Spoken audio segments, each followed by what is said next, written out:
মোর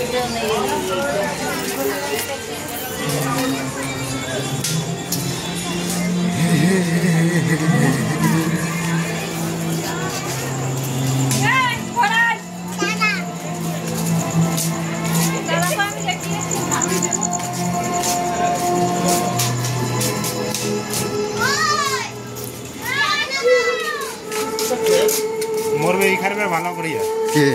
মানে এইখানে দেওয়া যায় না গিফট কেউ হয় দোকানদারটা